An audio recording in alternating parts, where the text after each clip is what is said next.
Bismillahirrahmanirrahim. Assalamualaikum warahmatullahi wabarakatuh.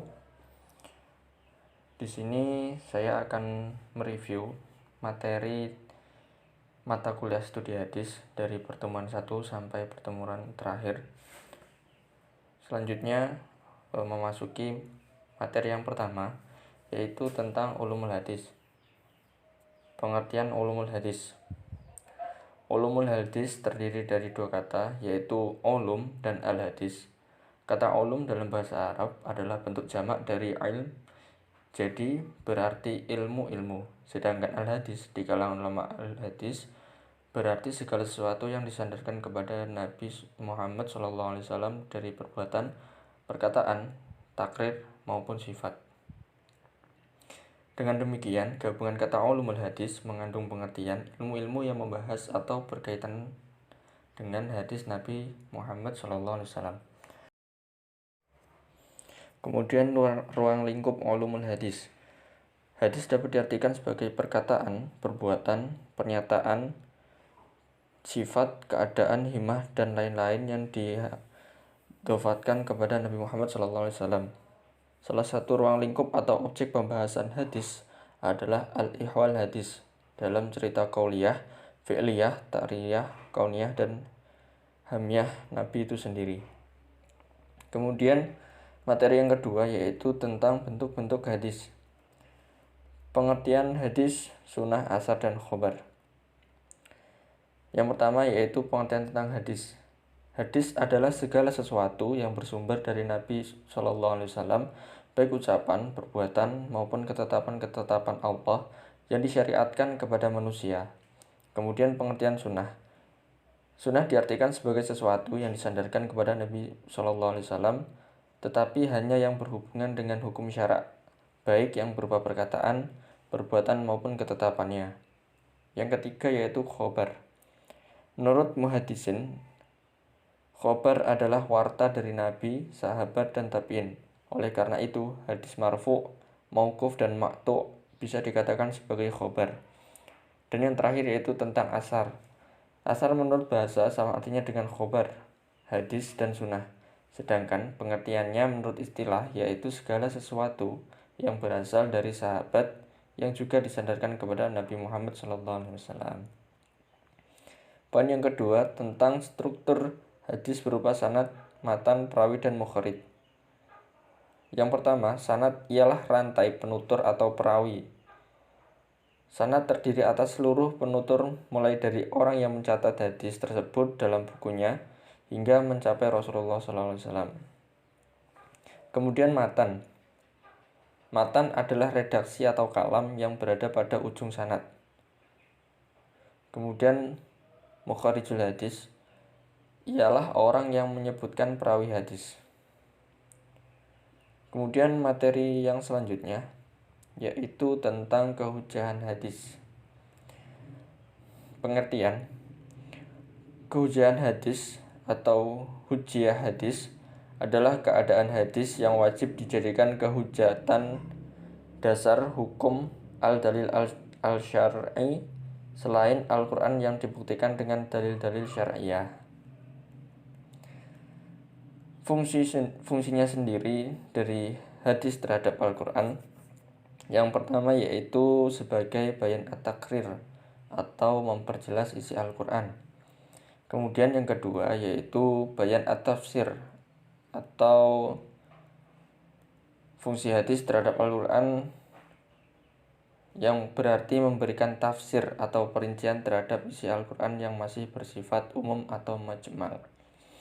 Yang terakhir, fungsi hadis terhadap Al-Quran yaitu bayan nasakh, atau ulama mendefinisikan bahwa bayan nasakh berarti ketentuan yang datang kemudian dapat menghapuskan ketentuan yang terdahulu, sebab ketentuan yang baru dianggap lebih cocok dengan lingkungannya dan lebih luas. Kemudian materi yang selanjutnya yaitu tentang sejarah perkembangan hadis. Di sini dibagi ke dalam 3 periode. Yang pertama yaitu pada zaman Rasulullah. Pada zaman Rasulullah ada dorongan kuat yang cukup memberikan motivasi kepada para sahabat dalam kegiatan menghafal hadis. Pertama, karena kegiatan menghafal merupakan budaya bangsa Arab yang telah diwarisinya sejak pra-Islam dan mereka terkenal dengan kuat hafalannya. Kedua, Rasulullah SAW banyak memberikan spirit melalui doanya. Dan yang terakhir, seringkali ia menjanjikan kebaikan akhirat kepada mereka yang mampu menghafal hadis dan menyampaikan kepada orang lain. Kemudian periode yang kedua, yaitu pada periode Khulafaur Rasyidin. Periode perkembangan hadis pada masa ini dikenal dengan zaman al-tasabbut wa al-iqlal min ar-riwayah, yakni periode membatasi hadis dan menyedikitkan riwayat yang terjadi diperkirakan antara tahun 12 sampai 40-an Hijriah. Hal ini dilakukan karena para sahabat pada periode ini lebih berkonsentrasi terhadap pemeliharaan dan penyebaran Al-Quran. Yang terakhir, pada periode tabi'in. Pada masa tabi'in, keadaan sunnah tidak jauh berbeda dari era sahabat. Namun, pada masa ini Al-Quran telah dikodifikasi dan disebarluaskan ke seluruh negeri Islam. Maka tabi'in dapat fokus diri dan mempelajari sunnah dari para sahabat. Dan kemudahan lain yang didapat oleh tabi'in karena sahabat Nabi Muhammad SAW telah menyebar ke seluruh penjuru dunia Islam, sehingga mereka mudah mendapatkan informasi tentang sunnah. Yang dimaksud tabi'in adalah mereka yang bertemu dengan sahabat Nabi dalam keadaan beriman dan meninggal dalam keadaan beriman pula. Yang selanjutnya yaitu tentang materi masa kodifikasi hadis. Kodifikasi hadis ialah mengumpulkan, menghimpun atau membukukan catatan-catatan hadis Nabi dalam mushaf. Kemudian, kapan kodifikasi dilakukan? Di masa para sahabat, setelah selesainya penulisan Al-Quran dan distribusikan ke berbagai wilayah Islam, para sahabat mulai fokus untuk mengumpulkan hadis, menghafalkannya, mempelajari isi kandungannya, dan seakan-akan bahwa larangan untuk menulis hadis di zaman Rasulullah telah tidak berlaku. Dalam menerima hadis dari Rasulullah, para sahabat mempunyai cara yang bervariatif. Ada yang langsung bertemu dengan Rasulullah, ada yang hanya menyaksikan takrir atau tindakan beliau, dan ada juga yang mengetahui dari sahabat yang mendapatkan hadis langsung dari Rasulullah.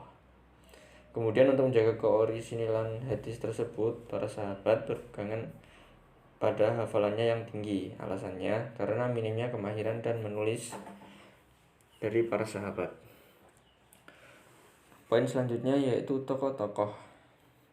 Tokoh-tokoh yang ada dalam jasa pengkodifikasian ini antara lain yaitu Umar bin Abdul Aziz, Abu Bakar, Imam Malik, Imam Syafi'i, dan masih banyak lagi. Materi selanjutnya yaitu tentang ilmu mustalahul hadis. Yang dimaksud ilmu mustalahul hadis ialah ilmu yang mengkaji tentang kaidah-kaidah terkait sanad atau silsilah dan matan redaksi sebuah hadis untuk menentukan apakah dia valid atau tidak. Ada 6 cabang-cabang ilmu hadis, yaitu Rijalul hadis, kemudian Al-Jar wa Al-Ta'dil, kemudian Fan al-Mubhamad, kemudian Ilal al-Hadis, kemudian Nasikh wal al-Mansukh, kemudian Asbab al-Wurad. Materi selanjutnya yaitu tentang pembagian hadis dari segi kualitas. Pengertian hadis sahih. Di sini ada 3 pembagian secara kualitas. Yang pertama yaitu hadis sahih, yaitu hadis yang disandarkan kepada Nabi Muhammad SAW. Syarat dikategorikan hadis sahih yaitu adil, baligh, berakal, sehat, taat, menjauhi perbuatan maksiat, dabit, dan daya ingat yang kuat.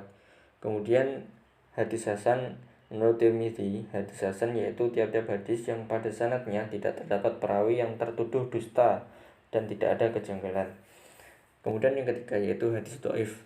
Menurut pendapat An-Nawawi, hadis yang di dalamnya tidak terdapat syarat-syarat hadis hasan. Kemudian materi selanjutnya yaitu tentang pembagian hadis dari segi kuantitas. Terdapat 2 poin. Yang pertama, hadis mutawatir. Secara terminologi, hadis yang diriwayatkan oleh sejumlah perawi pada tobakoh yang menurut akal dan adat kebiasaan tidak mungkin mereka bersepakat berdusta. Hadis mutawatir terdiri dari dua macam, yaitu mutawatir lafzi dan juga mutawatir maknawi. Poin kedua yaitu hadis ahad. Hadis ahad ialah hadis yang jumlah rawinya tidak sampai pada jumlah mutawatir atau tidak memenuhi syarat mutawatir dan tidak pula sampai pada derajat mutawatir. Hadis ahad dibagi menjadi tiga, yaitu hadis masyhur, hadis aziz, dan juga hadis gharib. Materi selanjutnya yaitu tentang hadis dhaif dan macam-macamnya. Terdapat dua macam hadis dhaif, yaitu yang pertama karena terputus sanadnya. Yang dimaksud di sini adalah apabila dalam periwayatan terdapat perawi yang gugur di rentetan sanadnya. Ada yang gugur di awal, dari tengah, dan juga di akhir. Kemudian yang kedua, karena ketercelaan sanadnya. Para ulama berbeda pendapat dalam menetapkan kedhaifan dari sudut kecacatan rawinya. Macam-macam hadis dhaif ini ada 11. Di antaranya itu yaitu hadis matruk, hadis munkar, hadis ma'ruf, hadis mu'alal, hadis mudrad, dan lain sebagainya. Kemudian materi yang selanjutnya yaitu tentang hadis maudhu dan sebab munculnya. Kemudian yang selanjutnya yaitu hadis maudhu. Hadis maudhu adalah hadis yang dibuat, yakni hadis yang dianggap cacat disebabkan karena kedustaan para perawinya. Kemudian sebab-sebab pemalsuan hadis di antaranya yaitu pertentangan konflik, kebencian terhadap Islam, perselisihan di bidang teologi dan jurisprudensi, fanatik, kecenderungan sementara, dan juga kecenderungan tukang cerita untuk menarik perhatian pendengarnya. Di sini ada beberapa ciri-ciri, yaitu ciri-ciri hadis maudhu. Yang pertama, matan tak sesuai kefasihan bahasa, kebaikan, kelayakan, dan kesopanan bahasa Nabi. Kemudian yang kedua, bertentangan dengan Al-Quran, akal, dan kenyataan. Yang ketiga, rawinya dikenal sebagai pendusta. Yang keempat, pengakuan sendiri dari pembuat hadis palsu. Dan yang kelima, ada petunjuk bahwa di antara perawi ada yang berdusta. Kemudian materi selanjutnya, ilmu al-jarh wa al-ta'dil. Secara bahasa, ilmu al-jarh berarti luka atau cacat. Dalam ilmu pengetahuan yang mempelajari perawi, at-ta'dil yaitu penafsiran perawi dengan sifat-sifat yang mensucikan sehingga nampak kedalahannya dan diterima beritanya. Fungsinya untuk menetapkan kualitas perawi dan nilai hadisnya, dan menetapkan periwayatan seorang perawi bisa diterima atau harus ditolak sama sekali. Materi selanjutnya yaitu tentang para perawi hadis dan karya-karyanya. Ada 6 perawi hadis dan juga karyanya. Yang pertama, Imam Bukhari dengan kitab Sahih, Imam Muslim dengan kitab Sahih, Imam Abu Dawud dengan kitab Sunan, Imam An-Nasai dengan kitab Sunan, Imam Tirmidzi dengan kitab Sunan, dan yang terakhir yaitu Imam Ibnu Majah dengan kitab Sunan. Materi selanjutnya tentang ilmu takhrij al-hadis teoretik. Yang dimaksud di sini adalah mengeluarkan dari tempar. Secara istilah diartikan mengeluarkan hadis-hadis dari kitab-kitab, kemudian sanad-sanad disebutkan. Manfaat dari ilmu ini ialah mengetahui referensi beberapa buku hadis, mengenai sanad yang tersambung dan terputus, mengetahui status suatu hadis. Kemudian materi yang terakhir yaitu tentang permasalahan inkar sunnah. Pengertian inkar sunnah dapat diartikan sebagai suatu nama atau aliran, suatu paham yang menolak sunnah sebagai sumber syariat. Tokoh-tokoh di dalamnya antara lain adalah Ahmad Khan, Taufik Sidki, Rasyad Khalifah, Mustafa Mahmud, dan lain sebagainya. Man hafidha ala ummati arba'ina hadithan min umri diniha ba'athahu Allahu ta'ala yaumal qiyamati fi zumratil fuqaha'i wal ulama.